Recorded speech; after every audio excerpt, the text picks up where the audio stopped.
Sa mapagpalang umaga po at gabi, tanghali sa ating lahat. So, ayan.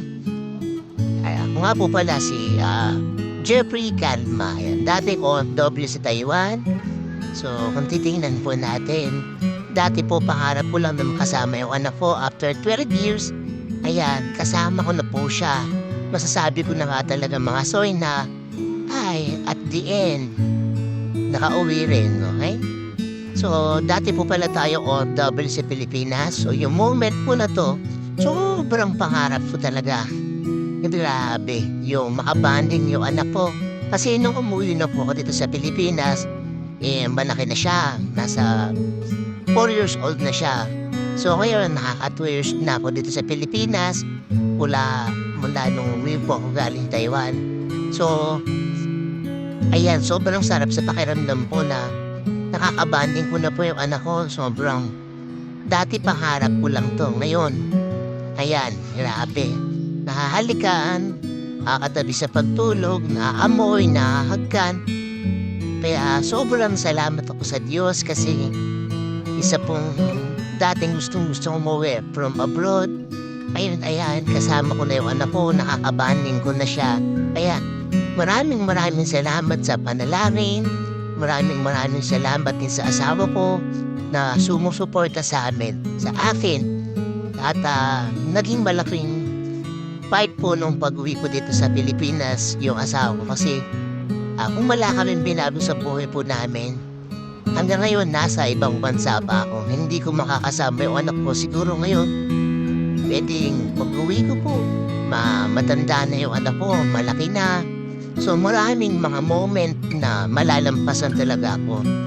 Yung unang pagpasok sa school, wala grade school. At yun yung pinaka-memorable moment ko yun.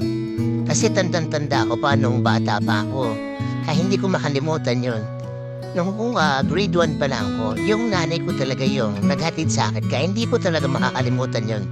Kaya ang ginawa ko po nung papasok ko na po yung anak ko, kahit meron po kaming tindahan, sinala ko talaga ng tindahan para maihatid ko siya sa school. Kasi sobrang pangarap ko yun na maihatid ko yung anak ko at fulfillment po para sa akin yun na maihatid ko yung anak ko sa school. Kaya sobrang salamat Lord sa biyaya sa bawat araw. Kaya ayan, mula araw, gabi, kabanding ko na po yung anak ko. Kaya dito sa Pilipinas, tsaga-tsaga nga lang naman. Kahit hindi naman ganun ka sagana yung buhay, pero sapat po yung biyaya po ng Panginoon upang makasubay po tayo. Salamat sa Diyos sa araw sa bawat lakas. Kaya ito po, nakauwi na po ako after 12 years. Kasama ko na yung asawa ko, yung pamilya ko. Yan, may bahay na naipundaan. Salamat sa biyaya. Salamat sa Lord sa lahat po ng naging blessing sa buhay ko. Kaya ikaw na nakikinig, nanonood ng video na to, alam ko pinapangarap mo din na makasama mo yung anak mo, yung pamilya mo. Pagkaroon ka ng pamilya na kasama mo talaga. Kaya ina-encourage kita na magtiwala alam sa Panginoon. At ibibigay niya kung ano yung naisin ng iyong puso. Kaya, ayan, dito sa moment na to, na halos maluha-luha ako kasi habang nagbabanding kami ng anak ko, mula umaga, maglalaro, nagbabaril-barilan kami, nagagawa kami ng kubo sa loob ng bahay.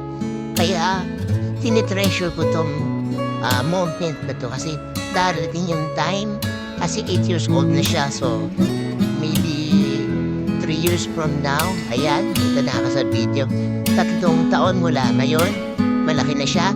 Halos magkakamay na ibang barkada, ibang friends. So may tsapuer na tayo. Kaya tinitreasure ko itong moment na to kasi ngayon pala ako nagbabawi ng banding sa anak ko. Kaya sobrang salamat.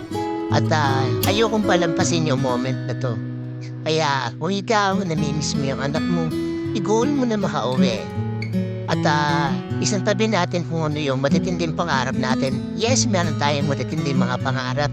Pero kung may sasacrifice naman natin yung kaligayahan, yung happiness po ng anak po natin mula childhood sila, hindi natin masisilayan, mababantayan, hindi po kayang bilhin ng pera ito. Itong ganitong pakiramdam. Kaya, ikaw pamarapin mo din na makauwi. Gumawa ka talaga ng paraan kung ano yung pwedeng gawin mong negosyo, o pwede ka magtrabaho dito kung skilled ka naman. Kung i-treasure po natin yung moment na to habang mga bata pa. Okay? Salamat sa mga nanonood ngayon. Nawa, na-inspired ko kayo from Taiwan to Philippines. Sabi ko dati 3 years lang ako sa Taiwan, mag-iipon, pero hindi nangyari yon. Kaya, ayan. Ito yung the best moment talaga. Yung pinangarap ko naman ang umuwi. At hindi naman tayo binigo ng Lord doon. Ibinigyan niya yun, magtiwala ka sa Panginoon. Kaya ayan, nakikita ko na yung paglaki ng anak ko. Napakasweet po ng baby boy ko na yan. At ayan, walang sawa sa drums siya. Napakahilig niya mag-drums. Very talented po siya. Ayan, wala na siya sawa. Mula pagkatapos siya mag-drums, gusto niya uli ibaba. Ayan. Yun, no? Dinala niya sa baba. Gusto daw niya mag-drums. Sabi ko gabi na. Kaya, ayun. Ito naman po yung aking yanan. Andyan din yung asawa ko.